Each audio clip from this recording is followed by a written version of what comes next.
Why no contact is worse for avoidance.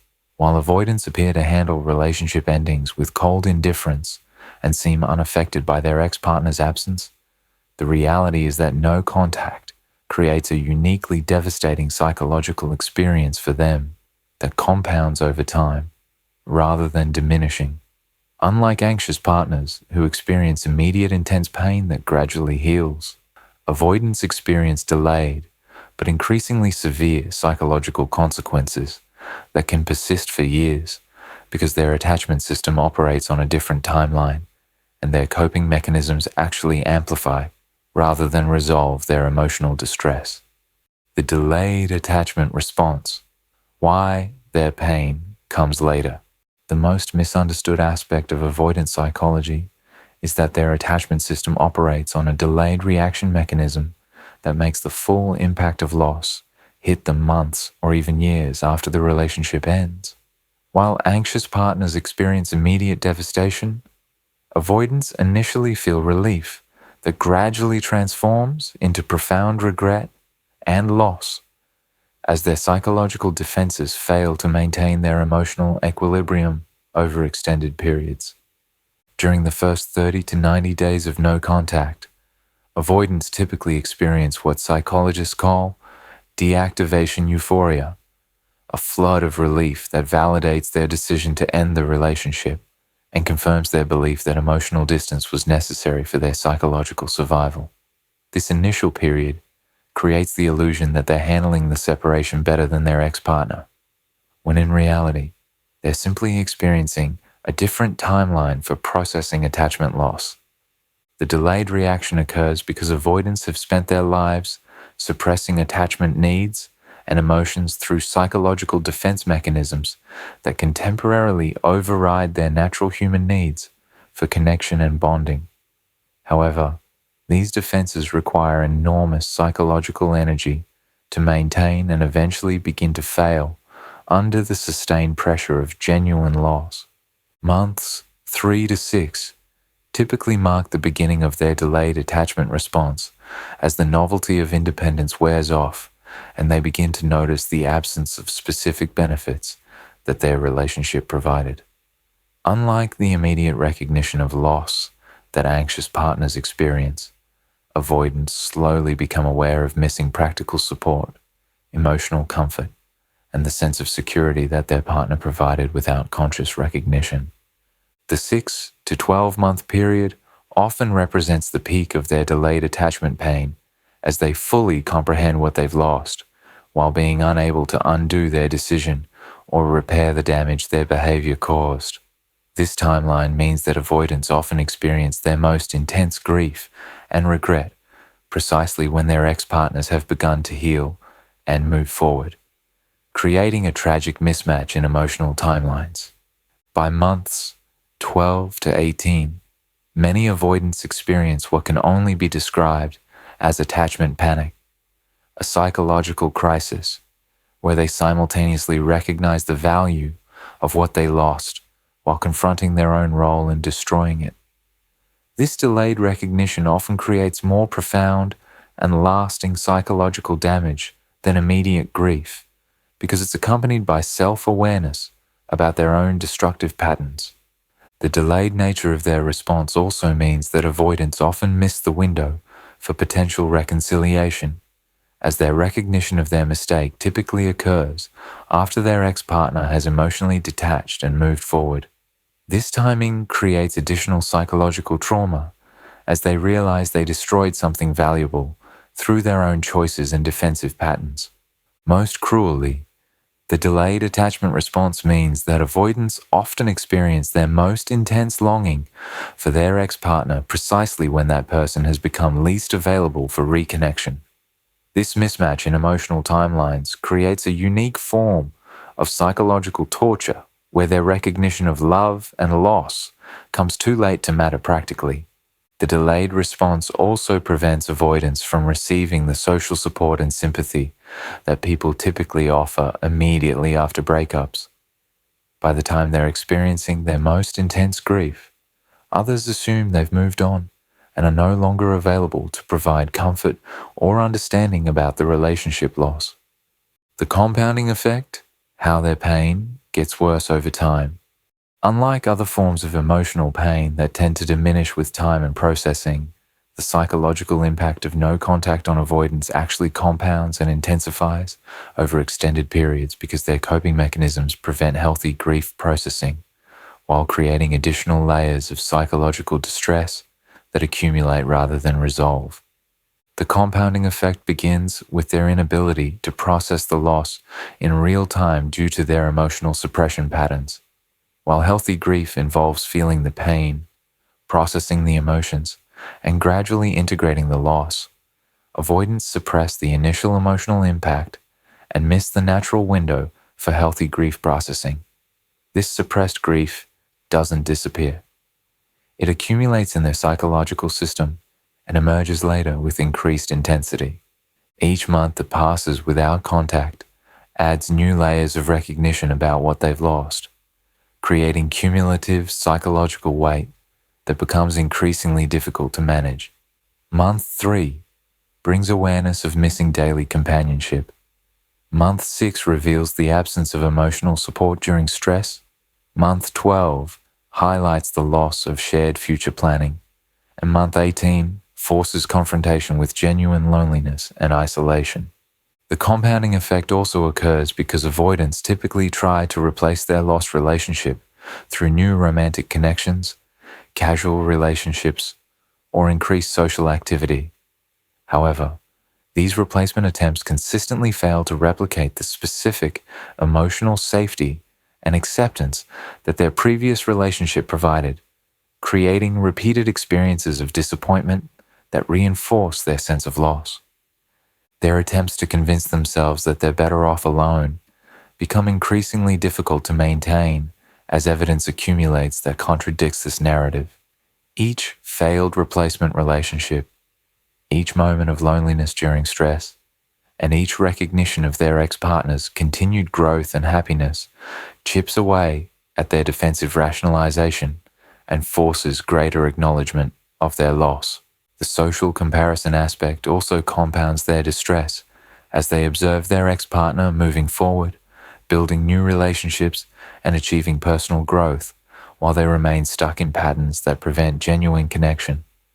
This contrast between their stagnation and their ex-partner's progress creates additional psychological pain that layered on top of their original loss. Their inability to discuss their grief openly due to their emotional suppression patterns means they lack healthy outlets for processing their accumulating pain. While others might seek therapy, talk to friends, or engage in healthy grief processing, avoidants typically suffer in isolation, allowing their psychological distress to compound without relief or resolution. The recognition of their own role in creating their suffering adds another layer of compounding pain. As they become aware that they lost something valuable through their own choices and defensive patterns, they experience not only grief about the loss, but also self-anger and regret about their decision-making and emotional patterns. The practical consequences of their choice also compound over time as they realize how much more difficult life becomes without genuine partnership during challenges, stress, and major life events. Each situation where they would have benefited from emotional support reminds them of what they chose to give up and adds to their cumulative sense of loss. The unique torture of avoidant no-contact experience. The no-contact experience creates a unique form of psychological torture for avoidants because it forces them to confront their attachment needs while being unable to satisfy them due to their own previous choices and behavior patterns. This creates a psychological trap where they simultaneously crave connection and recognize their inability to create or maintain it healthily. The torture begins with their gradual recognition that they may have destroyed the best relationship they were capable of having through their own emotional limitations and defensive behaviors. This recognition creates profound regret that cannot be resolved through action because their ex-partner has typically moved beyond availability for reconciliation.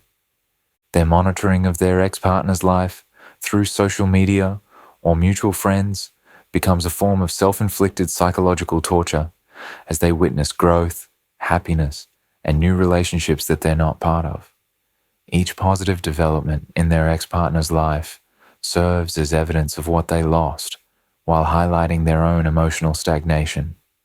The inability to reach out due to no contact boundaries creates a sense of powerlessness that contradicts their usual need for control in relationships. Avoidants typically manage relationship anxiety by maintaining the option to withdraw or return at will. But no contact eliminates this control and forces them to sit with their feelings without escape routes. Their attempts to convince themselves that they don't miss their ex-partner become increasingly futile as evidence accumulates that contradicts this narrative.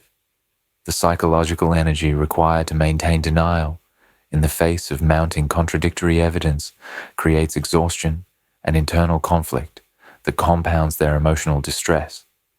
The recognition that they may never find another person willing to provide the emotional acceptance and support that their ex-partner offered creates existential anxiety about their capacity for future relationships. This anxiety is particularly acute because they recognize that their emotional limitations make them unsuitable partners for most people. Their inability to apologize or make amends for their behavior creates a sense of unfinished business that haunts them indefinitely.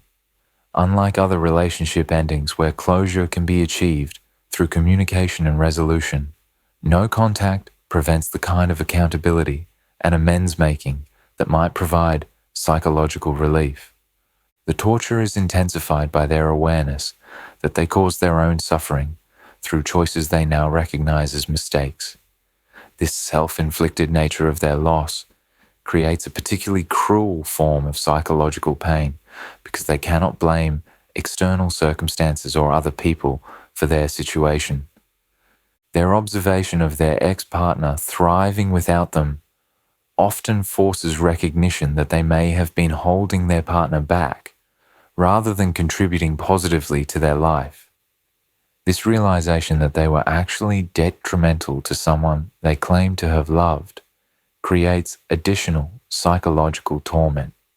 The physical manifestations of their suppressed grief, sleep disturbances, appetite changes, concentration difficulties, and general malaise often emerge without conscious connection to their relationship loss, creating confusion and distress that they cannot easily address or resolve.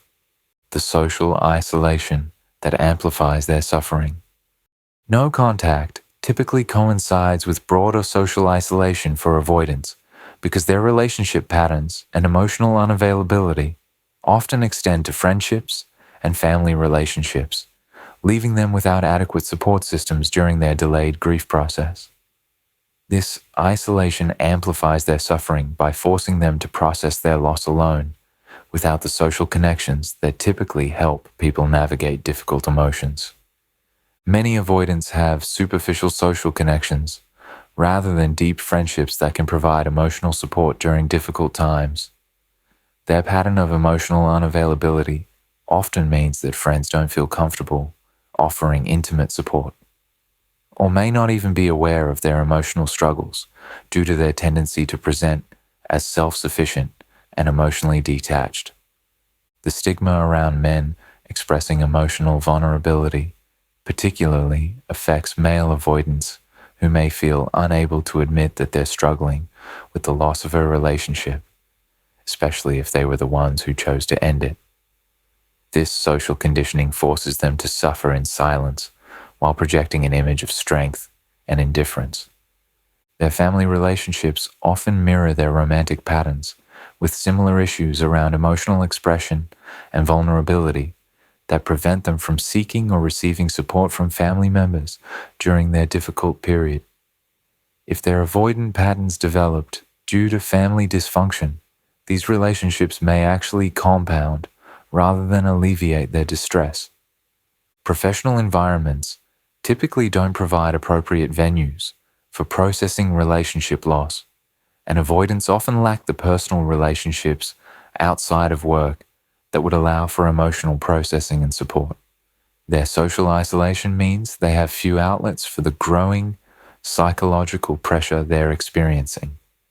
The competitive and superficial nature of many adult social environments makes it difficult for avoidants to find appropriate contexts for expressing vulnerability or admitting that they're struggling with loneliness and regret. Their social circles may not provide safe spaces for genuine emotional expression. Their tendency to isolate when experiencing emotional distress creates a reinforcing cycle where their pain drives them further away from potential sources of support, increasing their isolation and amplifying their psychological suffering. This isolation becomes self-perpetuating as their withdrawal makes reconnection increasingly difficult. The absence of their ex-partner's social circle often eliminates many of their social connections, leaving them with fewer relationships and social activities than they had during the relationship. This social reduction compounds their sense of loss by making their life feel emptier and less socially rich. Their inability to discuss their relationship loss openly means they cannot receive validation, perspective, or advice that might help them process their experience more healthily. Instead, they're left to ruminate alone on their regrets and losses without external input or support. The practical consequences that compound emotional pain. Beyond the emotional and psychological impact, no contact with someone who provided significant practical and emotional support creates cascading practical consequences that compound the avoidance suffering by making daily life more difficult and stressful while highlighting the value of what they lost. The loss of daily emotional regulation that their partner provided often manifests as increased stress, anxiety, and difficulty managing normal life challenges. Tasks that felt manageable with emotional support become overwhelming when faced alone, creating additional stress that compounds their psychological distress. Financial implications may emerge if their partner contributed to household expenses, career support, or financial planning. Managing finances alone often proves more expensive and stressful than shared financial responsibility, creating practical hardship that serves as daily reminders of their loss. Domestic responsibilities that were shared or managed by their partner suddenly become their sole responsibility, often revealing how much practical support they received without acknowledgement. Cooking, cleaning, home maintenance, and life organization often become more difficult and time-consuming. Social obligations and maintaining friendships often become more challenging without their partner's social skills and energy. Many avoidants relied on their partners to manage social calendars, maintain couple friendships, and provide social buffering during events, leaving them more isolated and socially awkward after the relationship ends.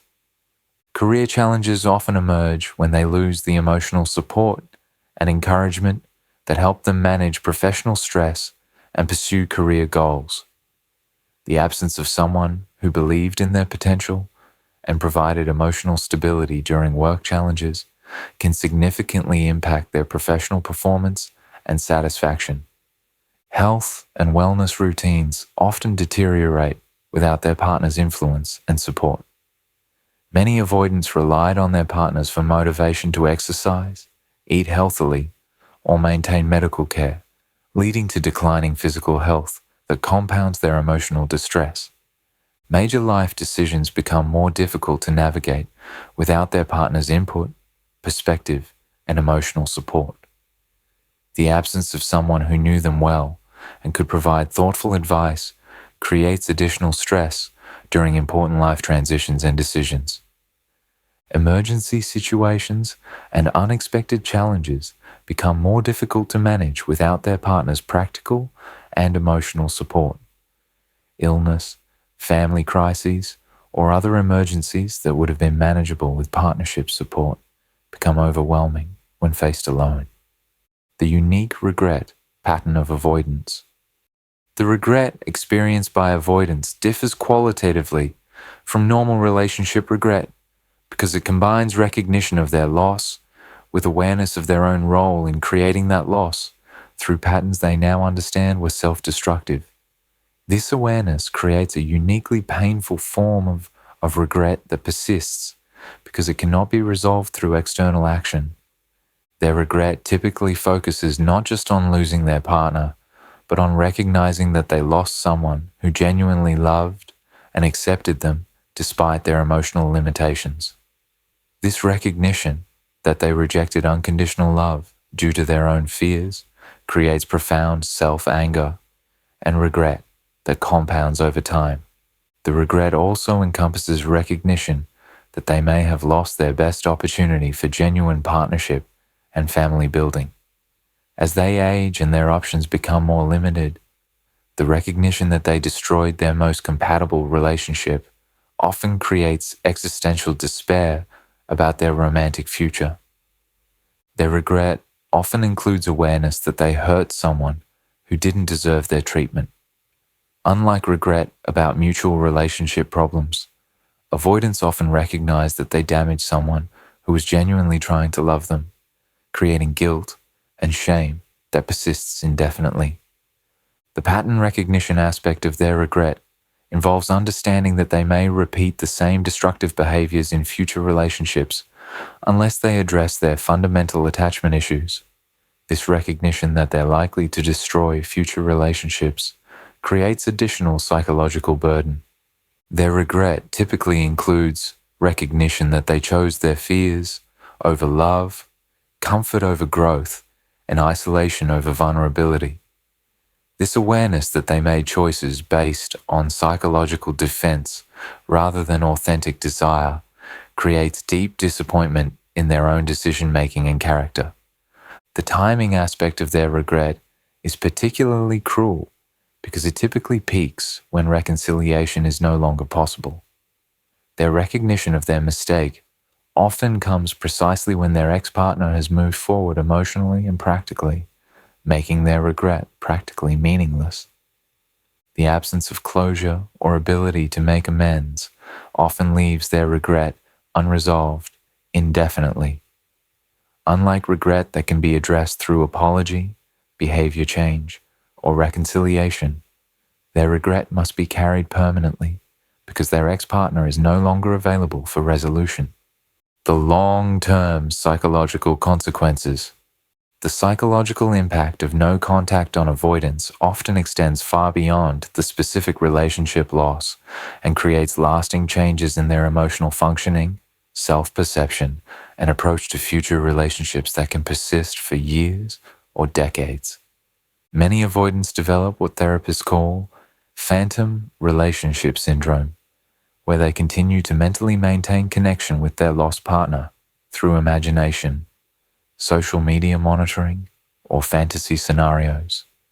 This psychological continuation of the relationship prevents healthy grief processing and keeps them emotionally attached to someone who's no longer available.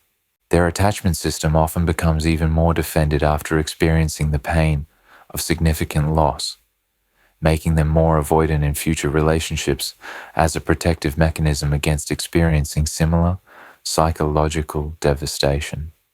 This increased defensiveness often makes them less capable of healthy relationships over time. Depression and anxiety disorders often emerge or worsen following significant relationship loss, particularly when compounded by social isolation and inability to process grief healthily. These mental health consequences can persist for years and significantly impact their overall quality of life.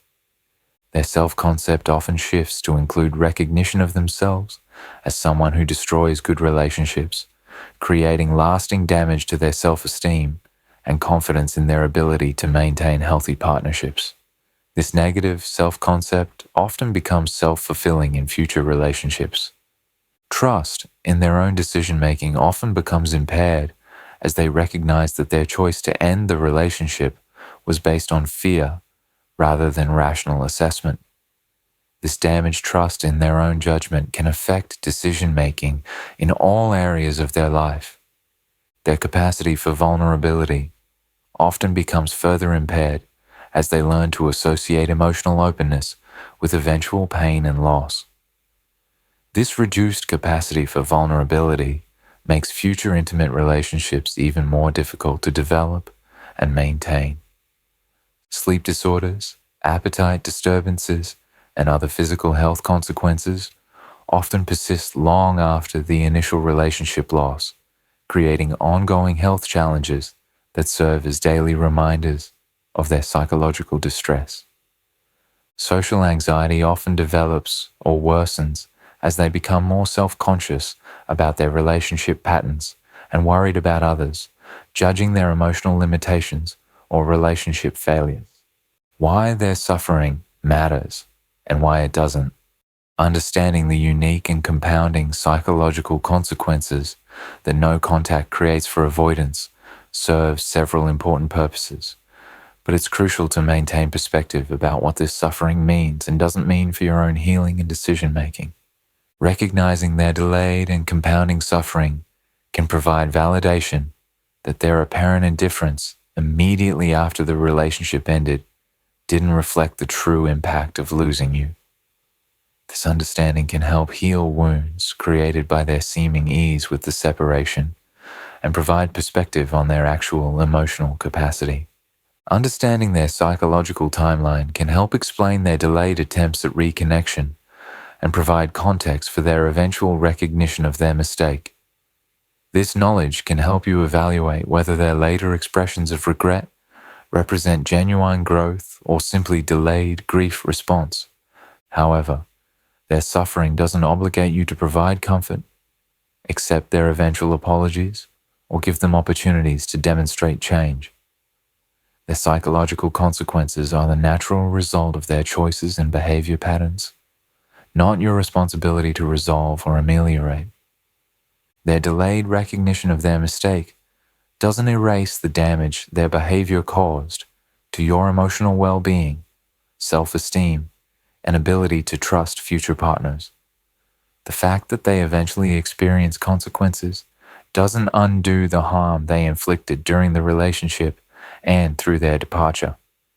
Their suffering also doesn't indicate genuine change in their emotional capacity or relationship skills, unless it motivates sustained therapeutic work and demonstrated behavior change over extended periods. Suffering alone doesn't create growth. Conscious effort and commitment to change do.